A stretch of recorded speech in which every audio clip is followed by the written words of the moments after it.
Olá pessoal, bom dia. Vamos dar seguimento, ao nosso assunto. A gente vai fazer algumas considerações sobre o tráfico de escravos que a gente já fez na nossa aula passada, que aconteceu pelo Google Meet, A gente falou sobre o mercado de escravos, e o processo de dominação colonial, enfatizando principalmente o que aconteceu no continente africano, mas também vamos corrigir as atividades propostas na aula passada, tá? Na aula anterior.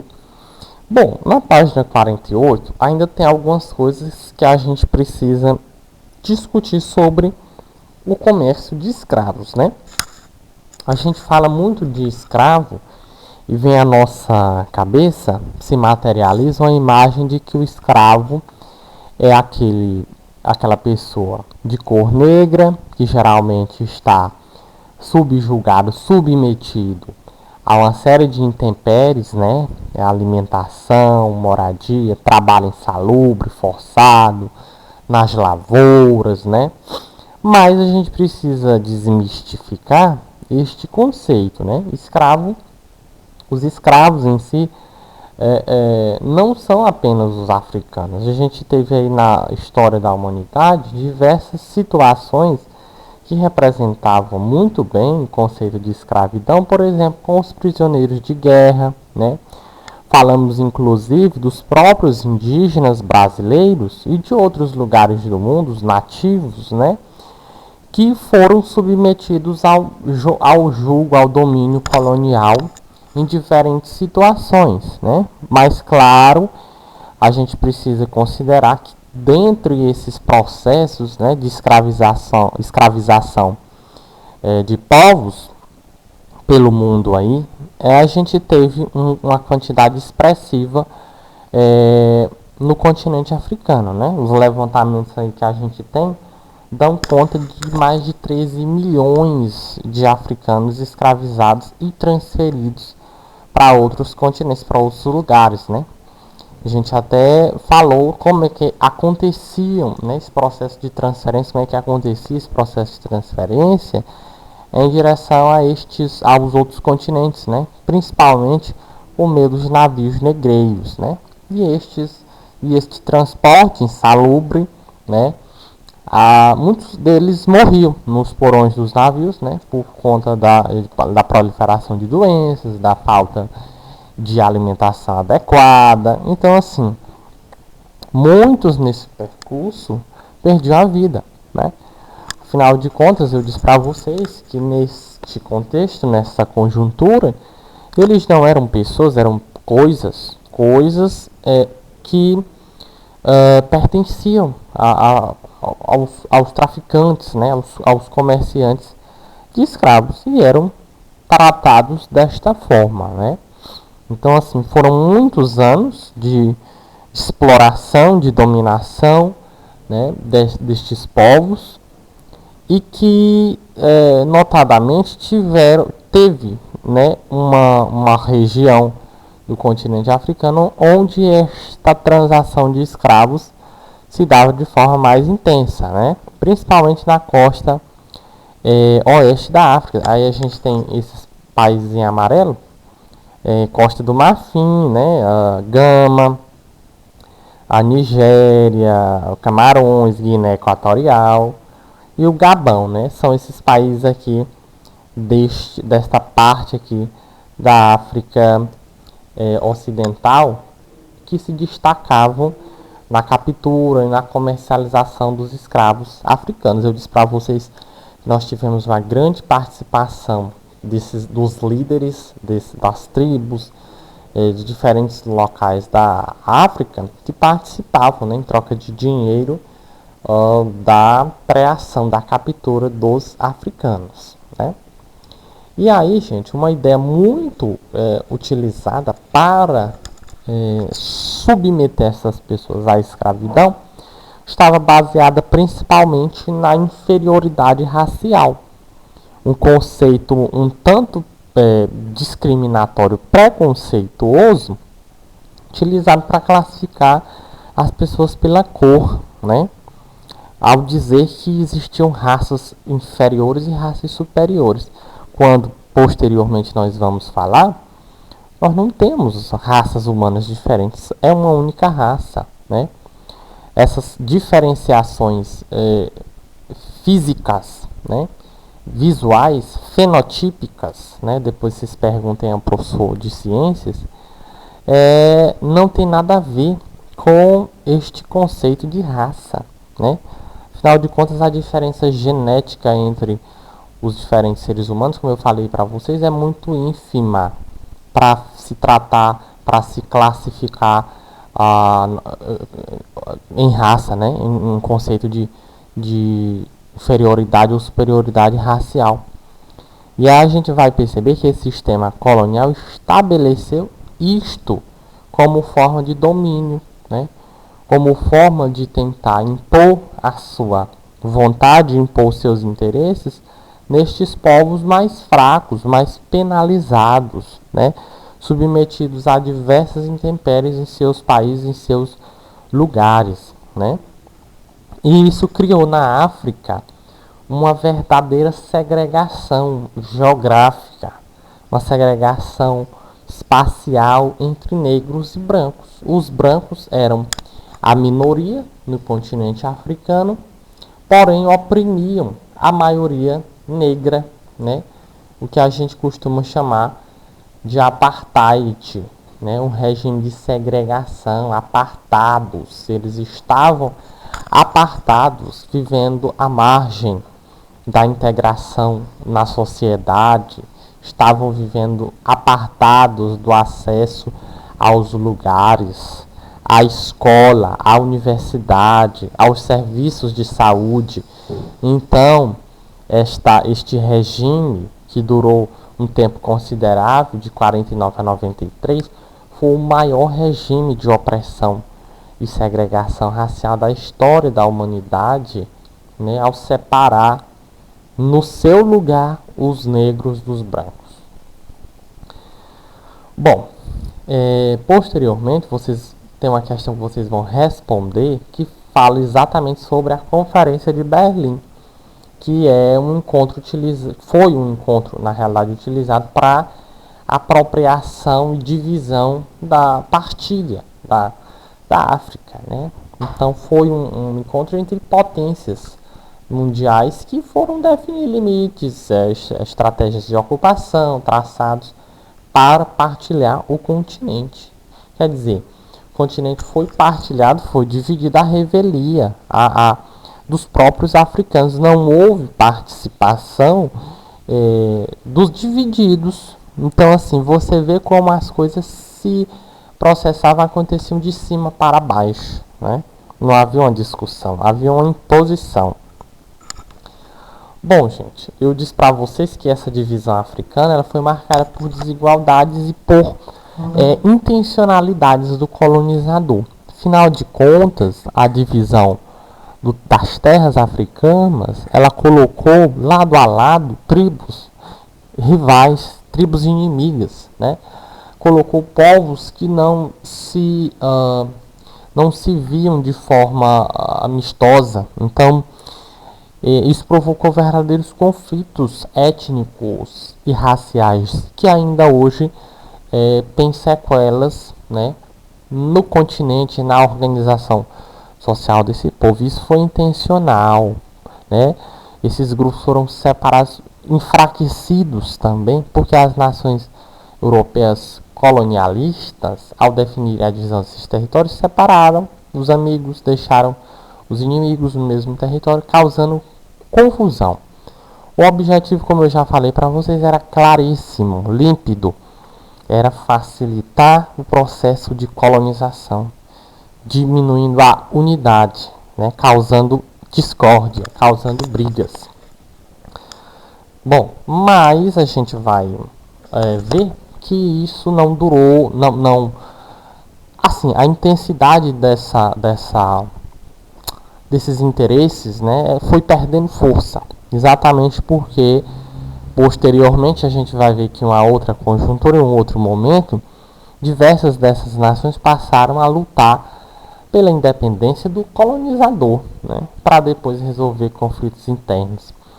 No último parágrafo da página 48, diz assim: ao término da Segunda Guerra Mundial, a África abrigava apenas 4 estados semi-independentes: Libéria, Etiópia, Egito e África do Sul. Na verdade, esses países viviam sob tutela política e econômica de outras nações. Etiópia, África do Sul e Egito viviam sob influência britânica e a Libéria sob influência dos Estados Unidos. Durante a Segunda Guerra, o espírito nacionalista, a defesa dos ideais nacionais, do patriotismo, do seu estado, do seu lugar, difundiu-se. Veja que o sentimento nacionalista é muito forte no sentido de construir unidade política entre os povos, entre as pessoas, tá? Tanto na Ásia quanto na África. Aproveitando-se dessa desorganização político-militar dos países europeus, que estavam muitíssimo preocupados, como eu disse para vocês, em outra conjuntura, a guerra, né, e apropriando-se dos ideais de libertação, de nacionalidade, nascidos dos movimentos antinazistas, muitas nações africanas organizaram-se em busca da independência. É justamente o que a gente vai classificar, vai denominar de pan-africanismo, ou seja, junção destes povos, destas nações em torno de uma causa comum, a independência, a libertação. Era um momento ideal, um momento específico para que isso acontecesse, ou seja, para que estes povos se libertassem do domínio do jugo colonial. Afinal de contas, era favorável a situação, né? Era melhor ser governado bem ou mal por eles do que ser governado pelos outros, né? E essa plena independência permeou os ideais desses povos durante alguns anos, né? Posteriormente a gente vai falar da descolonização africana, que não é um fato antigo, é um fato recente, e que teve seu apogeu principalmente após a Segunda Guerra Mundial. Foi o momento mais oportuno para que isso acontecesse, tá? Aqui a gente tem um mapa político da África colonial. Aqui nações, os países ou os territórios estavam submetidos. Veja, praticamente não, 100% dos países são europeus. Ó, Portugal, Grã-Bretanha, França, Espanha, Itália, Bélgica, Alemanha e outros países estavam aqui, ó, dominando todo um continente, né? Mas como nós já discutimos, isso aqui, ó, era a África em 1914, né? Acontecendo aí, iniciando a Primeira Guerra Mundial. Já no final da Segunda Guerra Mundial, a situação se inverteu.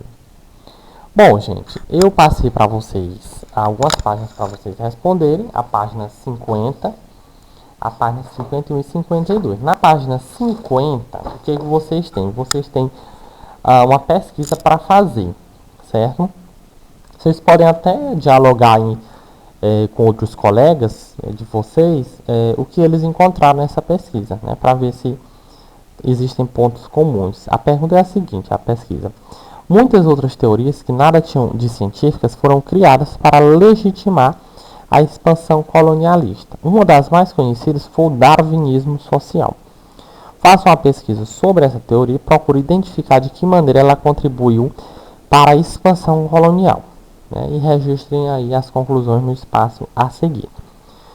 Vocês vão pesquisar, vocês vão encontrar, né, que essa teoria darwinismo social, né, desenvolvida aí pelo sociólogo inglês Herbert Spencer, aplicou a teoria evolucionista do Darwin, né, para explicar a diferença das sociedades.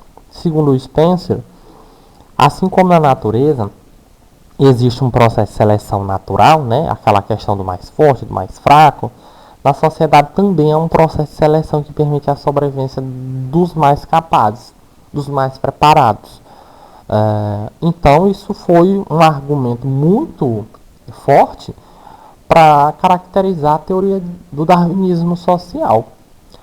Essas e outras teorias que existiam alimentavam a expansão colonialista do mais forte dominando o mais fraco, do mais capaz dominando o menos capaz, do mais preparado dominando o menos preparado, né? Dando aí não apenas um caráter determinista, né? Mas também altruísta, como se o colonizador representasse a salvação do colonizado. Olha que coisa contraditória, né? Pelas ações que eles desenvolveram.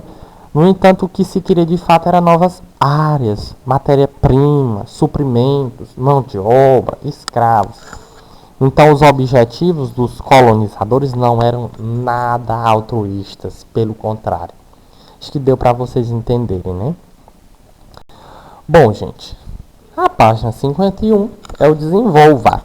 Descreva o que se vê na charge. Então, você vai observar apenas a charge, vai ver que tem 2, 4, 6 líderes, provavelmente sentados, esperando aí um bolo que está sendo partido por aí um coronel, um general, não sei. E o bolo tem o nome África.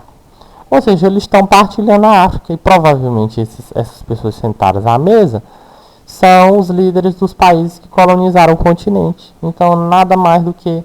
Agora, se você fosse descrever literalmente, seriam homens sentados, 6 homens sentados à mesa à espera de um bolo que seria partido, né? E o outro partindo o bolo, algo nesse sentido. Segunda, o que representaria o bolo? Aí é onde vem o simbolismo da imagem, da charge. Simbolicamente, aí é a partida da África. É o momento em que o continente está sendo dividido, fatiado, loteado entre as potências europeias. Terceira, o que representa os senhores que aparecem na charge? Como eu disse para vocês, esses senhores aí muito provavelmente seriam líderes dos países interessados em abocanhar uma parte desse bolo africano. Quarta, ao julgar pela caracterização das personagens e pelo bolo a ser partido por elas, a que episódio da história podemos relacionar a charge? Nós acabamos de ver, né, na realidade, esse desenho, essa imagem, faz alusão à Conferência de Berlim, né, o momento da partilha da África em áreas coloniais destinadas aos europeus. Né? Então, seria a Conferência de Berlim. Quinta, de acordo com o que foi estudado até agora, explique o slogan atribuído ao episódio representado pela charge. Separam-se os iguais e unem-se os diferentes. Gente, nessa expressão, foi aquilo que a gente já falou. A estratégia colonialista, ela foi carregada de muito planejamento. Os colonizadores pensavam em colocar os povos contra si, né? Enfraquecê-los do ponto de vista da sua unidade. Então, a criação de fronteiras artificiais para demarcar as áreas coloniais desprezou completamente as relações de conflito, as relações de afinidade. Então, nós colocamos os inimigos juntos, separamos os amigos, as pessoas que tinham um laço mais próximo, né, com o objetivo de dificultar qualquer tipo de aliança que pudesse colocar em risco o processo de neocolonialismo que estava em vigor ali a pleno vapor. Ou seja, foi uma espécie de rearranjo especial imposto pelo colonizador que alterou substancialmente as dinâmicas do território africano, né, unindo povos historicamente rivais. A gente vai falar de guerras depois e vamos ver que isso aconteceu e deixou sequelas, né? E sacramentando a fragmentação social e territorial do continente. Então foi algo extremamente pensado pelo colonizador para enfraquecer o lugar, o povo, e assim ser mais fácil conquistar. Bom, na página de número 52, a gente tem uma tabela, né? Aliás, um quadro, né? Este quadro mostra décadas, a quantidade de países e que países foram se tornando independentes ao longo do século XX, né? Aí você vai ter, antes da década de 40, muito poucos, né? Aí em torno de 4, década de 40, década de 50, só a República Centro-Africana, Costa do Marfim, Gana, Guiné, Marrocos, Sudão e Tunísia. Mas a década de 60, repare aí a quantidade de países que se tornaram independentes. A década de 60 foi marcada pela independência da África. Foram muitos países que se tornaram independentes. A pergunta é bem fácil. Qual década do século XX se destaca em relação ao número de países africanos que se tornaram independentes? Década de 60, em que 30, se a gente for contar aí, conquistaram a independência das metrópoles europeias. Segunda, que fatores históricos ajudam a explicar o grande número de países independentes durante a segunda metade do século XX? Gente, a gente já falou disso, né? Se vocês prestarem atenção na aula, ao longo do período colonial da África, né? Do histórico de luta dos povos que os povos tiveram, as potências imperiais estavam fragilizadas. Fragilizadas por quê? Porque elas já tinham esgotado seus recursos humanos, materiais, suas armas, né? Sua força, sua capacidade de planejamento na Segunda Guerra Mundial, e não puderam evitar que a maioria dos países africanos conquistasse sua dependência nas décadas posteriores à guerra. Bom, nós paramos aqui, né, na página 52, a correção, e eu deixo para vocês a página 53, 54, 55 para ser respondida. Então, tem uma integração na página 53 que vocês vão fazer. Este aqui, deixa eu mostrar para vocês. Vocês vão fazer a integração. Vão fazer a página de número 54, que é o ação. Vamos interpretar o mapa da África Ferroviária. Eu até falei isso na nossa primeira aula, certo? E vão fazer também a página de número 55, onde nós temos aqui a continuidade do ação e temos o simulando, tá? E aí vocês param nesta página e a gente faz a correção na próxima aula. E aí vamos encerrar o capítulo com a sessão extra. Agora eu vou encerrar nossa aula.